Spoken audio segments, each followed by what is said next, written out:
Hey, everybody, it's Eddie from Tokyo. This is your cryptocurrency update from Japan. We have a little bit of Ripple news, Kraken news, some news about the digital dollar, and VeChain. So I want to talk about this fresh new interview from Bloomberg. Just hours ago, it is said that on the 21st of this month, Wednesday, Brad Garlinghouse revealed that they have shortlisted Japan and Singapore as the most likely destination for their new headquarter registration.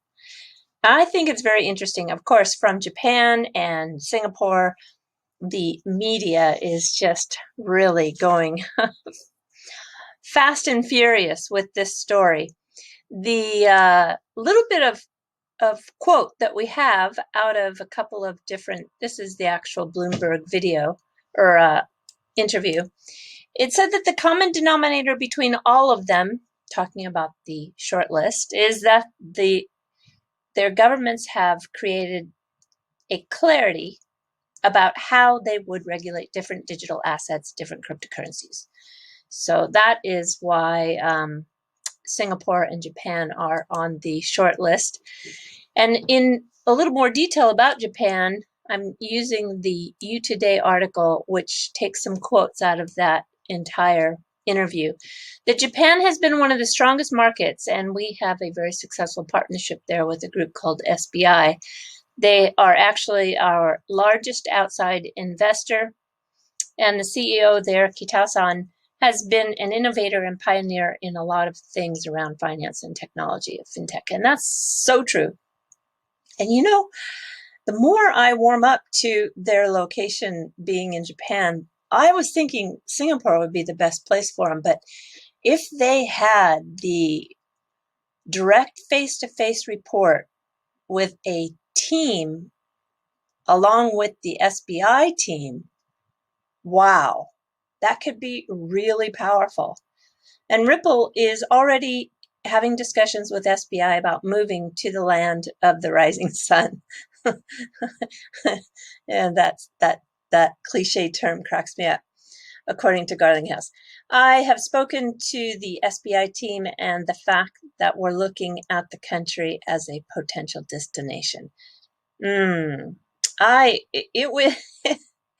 It's a challenging place to do business for people who don't speak Japanese. I know that the SBI environment has a lot of English speakers, and they probably will be okay. But just a person who has been here for 20 years doing business, I know the difficulties it is, and if you've never worked or lived, for that matter, in a non-English speaking country, it has its own set of challenges. So I could probably come up with a very long list of reasons why you would want to live in Tokyo, but at the same time, I could also, to be fair, I could also add a list to why you wouldn't, just because there are some challenges here. It also, in another story that is circulating, it said that the UAE, United Arab Emirates, they are also a potential destination. That's the first time I've heard that location. So I think it's getting to be apparent to me that this isn't theater. I never thought it was, because I mean, what's the purpose? I think people who say this is theater are the type of people to do theater.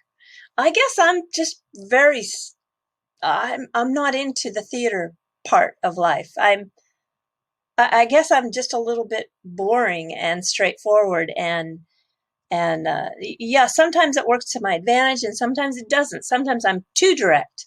Sometimes I'm too forward and too much not playing on a stage when I should, right? I understand that. I really do know my weaknesses, and I think it could really be an advantage of myself to go along more as an actor, honestly, because when I don't, I tend to get a little bit too, maybe too rough around the edges, right? Too prickly, too salty, too, well, you know, I totally understand where I am weak. Believe me. So, I just don't think as a company that's about to go public in the near future that has so much at stake that you would play games with threats. I just don't see that. So that's why I have never thought that it was going to be theater. Okay, I'm going to quit rambling on there. And I just want to read you the tweet that came in response to the PayPal announcement that they are going to incorporate crypto, even though it's kind of a weird on-ramp, off-ramp, no kind of thing. But I've slept on it, and I think overall it's a good thing for the whole market to be able to grow. So I've got two thoughts going on at the same time. Wow, I'm just really rambling here in this video, but I'm going to just let it rip, as Kevin Cage says, one take. What I was thinking, well, first let me get past the Brad Garlinghouse tweet. He said 2 steps forward, 1 step back, and great to see Payment Pioneer leaning in. Great to see a Payment Pioneer leaning in, but disappointing, some fundamental tenets, benefits of crypto are spurned. Yeah, that's the fact that once you get into the crypto purchasing of that solution that PayPal is offering, you're locked inside a walled garden, if you will. And then it goes on to say, I suspect PayPal is concerned about the wait for it regulatory uncertainty impacting its rollout on a number of levels. And that's because XRP wasn't part of that initial group of crypto that are being offered. But I had another thought when I woke up this morning, and that is that I think we're going to see a digital currency come out of PayPal. Yeah, a private digital. I think this is their first step to get into a position that Facebook and Libra has alluded to as to where they're going. I think PayPal is going to one-up them and get there faster by taking this roundabout route. That was just my thought this morning when I woke up. But obviously he feels that these murky waters of regulatory that the regulatory bodies have allowed to happen is not helping at all here. All right, moving on. Kraken finally came back to Japan, opened, and the thing you have to understand is, well, Kraken is just one of those really innovative companies. They got their banking charter license in Wyoming, and that's like a first for an exchange to do. And also for Japan, they are onboarding everybody through the SBI Sumishin Bank. So that is really big news for SBI and Ripple. I mean, anytime that SBI is getting its ecosystem built in this way, it's a good thing for Ripple and XRP. And then I did watch Brad Kimes. He was on with Miguel Vias on the Linqto lunch. I don't know what they call it. They call it their lunch. What do they call it? Their lunch and learn.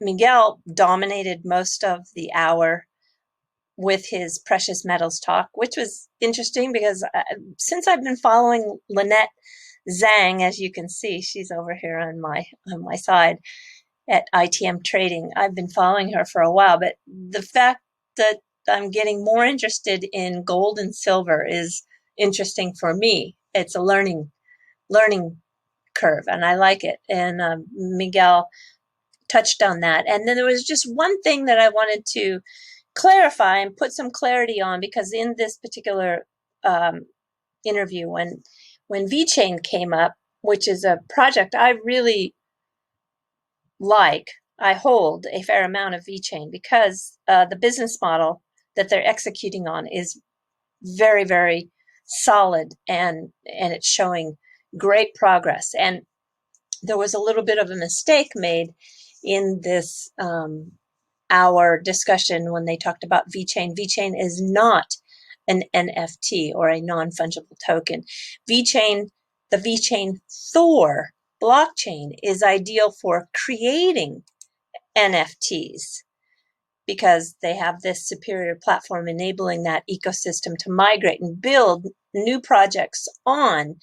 But this isn't why I am so big on VeChain. VeChain recently made the decision to use Ubique tag, and that is something that I am most interested in, because let me just take you here. There we go. It's it's a leading supplier that has a smart tag that's integrated into the VeChain tool chain for products, and it is an RFID, a radio frequency identification label, sticker, label, I think is a better way to put it, that uses that kind of magnetic field technology. And it's very environmentally friendly, and it's used for medicine, cosmetics, vehicles, jewelry, rare books. I mean, you can go on because it verifies that the product that you have in your store or in your hands or that's on the way is real. It's not fake. It's verified that the product is authentic, and it verifies that authenticity through the entire supply chain. So it's a solution that really makes sense and is really bringing a lot of important value in the way of the technology that they're using. So I think this is a project that has great potential, and I give it a total 2 thumbs up. Now, this is super, super interesting. The last story I have for you, this is Neha Narula. She's the director of the Digital Currency Initiative at MIT Media Labs. That is where the United States is now allowing these test trials to happen. And they're doing so with this digital dollar project. She is super smart. She's got her PhD in computer science. So she was on a panel. And then also Naveed Sultan joined her. He's the global head of treasury at Citi. Do you know they do 4 to 5 trillion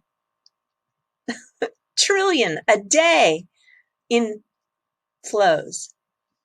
Unbelievable amount of money that they move.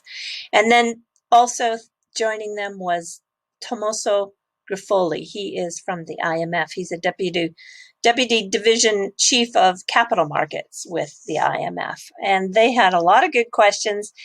And the question that I want you to listen to and their answers is, will there be a digital dollar? And if so, when? So have a listen.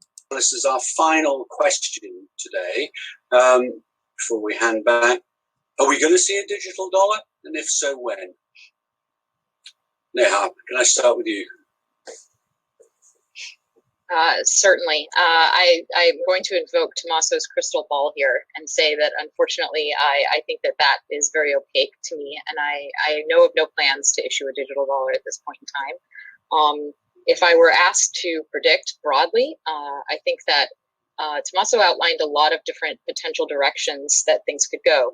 And it seems quite likely to me that the underlying fabric of money is changing, and those who are responsible for it are going to need to think about how to keep up and how to provide the world with its important services. So I think that we will definitely see digital currency very soon. It might not look the way that many predict it to look right now, but I think it will happen. That's a fascinating insight, that actually it may not be a digitized version of what we currently use, but something completely different. We shall have to think about that. Naveed, do you think there'll be a digital dollar? I agree with Neha. I think the innovation and now we are in the making of what is called fourth industrial revolution, and the confluence of all these different technologies taking the world in one direction, and that is operating on a very different paradigm. And in that context, digital currency is likely to happen. It's difficult to put a timeline on it. And when I say timeline, it's already being experimented in different places around the world. When it becomes meaningful enough to be relevant in the financial system, it's difficult to put a timeline on it. Thank you. And the last word to you, Tomas. Well, thank you. So will there be a central bank digital currency, whether it's the dollar, euro, or anything else, is, I think, secondary. So I think the answer is yes, there will be. It is a question of when and not if, I believe, in some country, not necessarily the US, of course. But of course, we have to remember that considerations relative to central bank digital currency are going to be very, very different depending on the country's circumstances. In some countries, it will make sense. In some countries, it will not make sense. Some countries have very efficient payment systems, don't have problems of financial inclusion, still have high cash usage, et cetera, et cetera. Those countries will not necessarily see central bank digital currencies in their immediate interest. They may get there at some point when their financial system becomes tokenized, for instance, and they need a cash on a token to be able to pay for assets, but that will come down the line. So I think we're going to see this work out in differently in different countries and at different points in time. But in the next 5 years, 10 years, for sure, we're going to see some countries issue central bank digital currency. Well, I think it'll be well before then. And I share everybody's views that actually we're in for a fascinating time. It is going to be multipolar. It is going to be multidisciplinary. There are going to be lots of interesting experiments taking place in all kinds of places. Okay, so we've got a yes, yes, yes, no time from Nira, and then it's difficult to put a timeline on it from Naveed, and the IMF thinks yes, 5 to 10 years. Yeah, I don't know. That seems like forever, right? I don't think it's going to be that long, but I don't know. And then last, transitioning into the fluff, but this is the first STO, the securitized token offering that's going to take place in Japan for real estate. So the SBI Esports for the team that is being paid in XRP is the first sports team to be tokenized, but this is actually the first real estate to be tokenized, and it's a minka, which is an old farmhouse. Now, in Japan, in the past, these old farmhouses have just been torn down. And I think there is now some maybe realization of the value of the preciousness of them.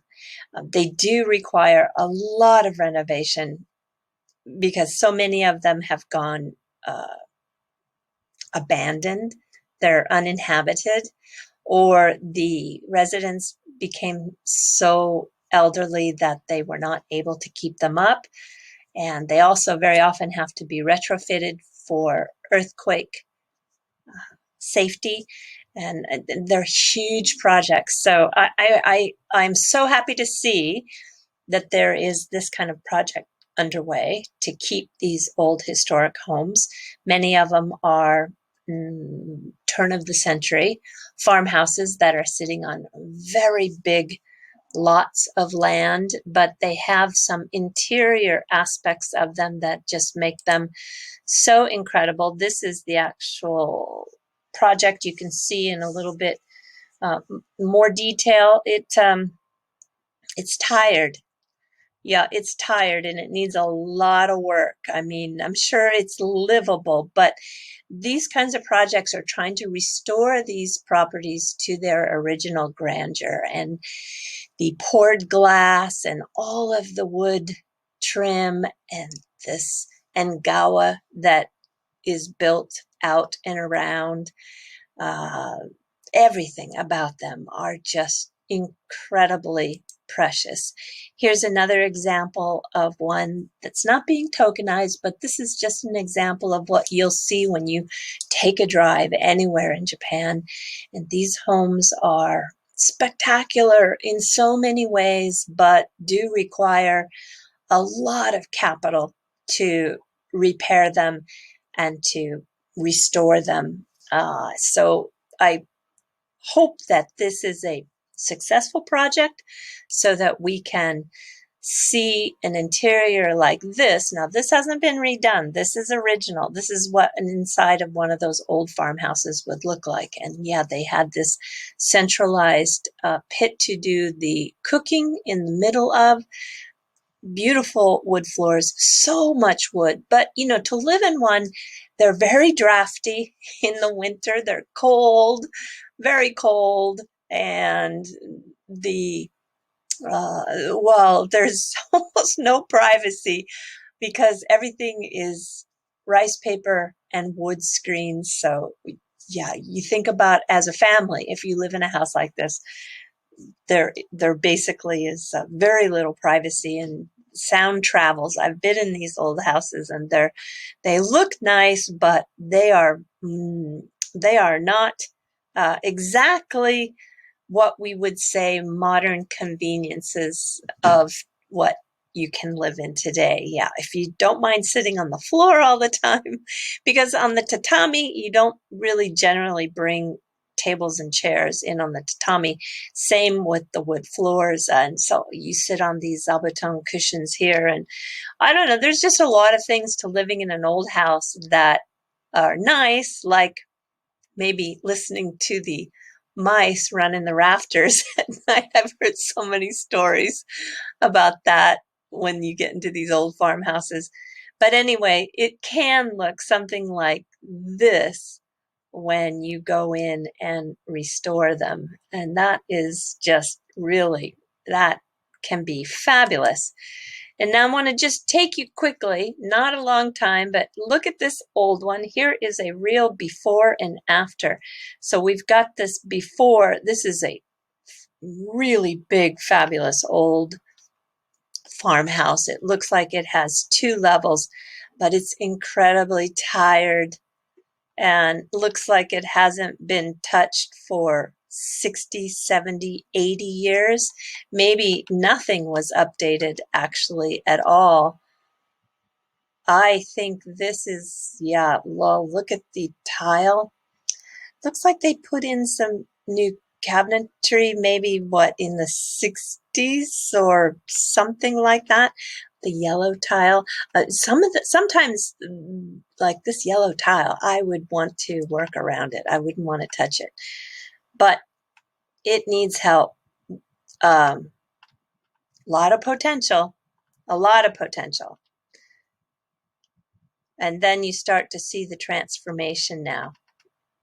And you can see that they can be very modern and very livable with a lot of work. So this one has been brought to, I think, a really livable standard. And it is just fun to see the transition. Yeah, I think there's the outside. So do take care. Oh, I have one more. Kura. These are storage houses. They're all over Japan. All over. I have 2 or 3 in my neighborhood. This one happens to be in Tokyo. You can see in the middle of a very, very expensive commercial district. Somebody has left the kura, though, in what probably is a $10 to $15 million lot, maybe more if it were just nothing but a lot. But this kura has survived, and they turned it into an art gallery.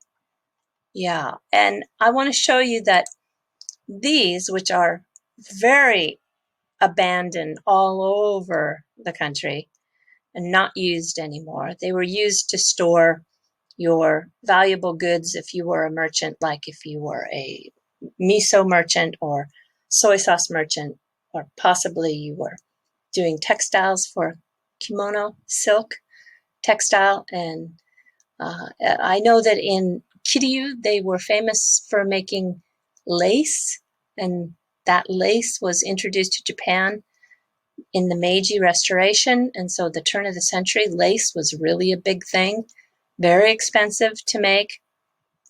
And up in Guma Prefecture, they had a lot of lace manufacturing, as well as silk for kimono textile. And anyway, the storehouses, or kura, were used to keep them safe from theft and also safe from fire, which was a big thing because a lot of these places, small towns, were just made of wood. And so when a fire did break out, they became very, very dangerous.